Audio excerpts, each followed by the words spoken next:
पुनः पुनः उच्चारण का नाम अभ्यास है।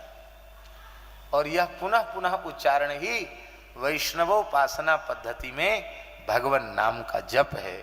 यही है अभ्यास। नाम जप ही महाराज जी अभ्यास है। और वैराग्यवान संतों का संग करते हुए उनकी वैराग्य पूत वाणी का श्रवण करना, यही है वैराग्य प्राप्ति का उपाय।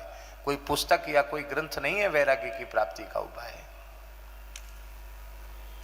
वैराग्य जितना परिपक्व होगा, भगवद अनुराग उतना ही सुदृढ़ होगा। जितने अंश में शरीर संसार के प्रति राग रहेगा, उतने अंश में हम भगवत प्रेम से वंचित रहेंगे। इसलिए सर्वांश में जिनका मन विरक्त हो चुका है शरीर संसार से, उनकी संपूर्ण प्रीति भगवान के चरण कमलों में हो जाती है। वैराग्य बहुत जरूरी है। वैराग्य घटता कैसे है? और वैराग्य, आपके प्रश्नों में ही एक प्रश्न है, वैराग्य घटता कैसे है और वैराग्य बढ़ता कैसे है? जब व्यक्ति साधक अपने वैराग्य से संतुष्ट हो जाता है तो वहीं से वैराग्य घटना शुरू हो जाता है।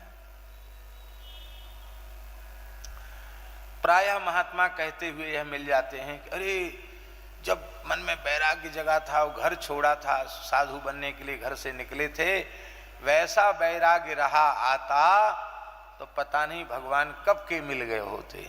क्या अब क्या हुआ? अरे गुरु भाई क्या बताएं, अब तो सब वैराग्य ठंडा पड़ गया, सीताराम सीताराम हो गया। वैराग्य ना गर्म पड़ता है ना वैराग्य ठंडा होता है। जैसे ज्ञान प्रतिक्षण बढ़ता है, ऐसे ही वैराग्य भी प्रतिक्षण बढ़ता है, भक्ति भी प्रतिक्षण बढ़ती है।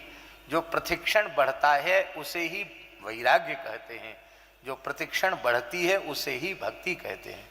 जो होए फिर घट जाए फिर समाप्त हो जाए, वो नहीं है।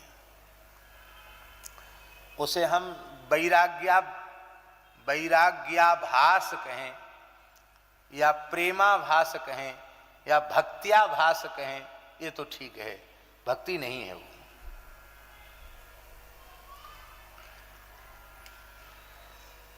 हर समय अपने वैराग्य में कमी का अनुभव करें। मान लो हम कपड़े नहीं पहनते हैं, लोग में कहेंगे अरे देखो बड़े महात्मा बड़े त्यागी हैं, इतनी ठंड पड़ रही है कपड़ा नहीं पहनते हैं, केवल एक लंगोटी में रहते हैं।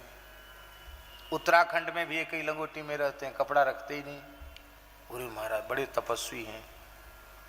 हम यदि संतुष्ट हो गए कि हम तो बड़े तपस्वी हैं, बड़े तितिक्षु हैं, एक लंगोटी में जहाँ 0 डिग्री से नीचे तापमान चला जाता वहाँ भी हम अपना गुजर बसर कर लेते हैं, तो भैया 0 डिग्री में भी जीने वाले हिमालय में तमाम प्राणी हैं। जो आप तो लंगोटी लगाते हैं, गुफा में भी रहते, वो लंगोटी भी नहीं लगाते हैं, बर्फ पर ही रहते हैं। और उससे क्या हो गया? हम कपड़े नहीं पहनते हैं, 84 लाख योनि में कितने कपड़े पहनते हैं? हमने राख लगा रखी है, धूल मिट्टी अपने शरीर में लपेट रखी है।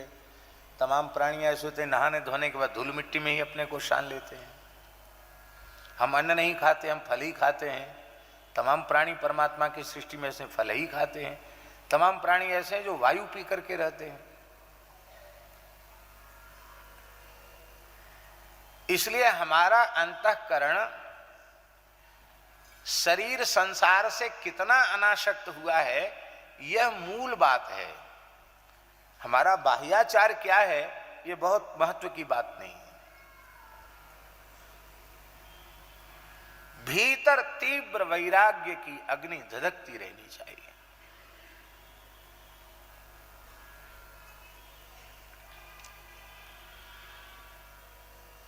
अहम शून्य होना बहुत जरूरी है। वैराग्य भी अहम शून्य व्यक्ति को होता है, ज्ञान भी अहम शून्य व्यक्ति को होता है, भक्ति भी अहम शून्य व्यक्ति को होती है।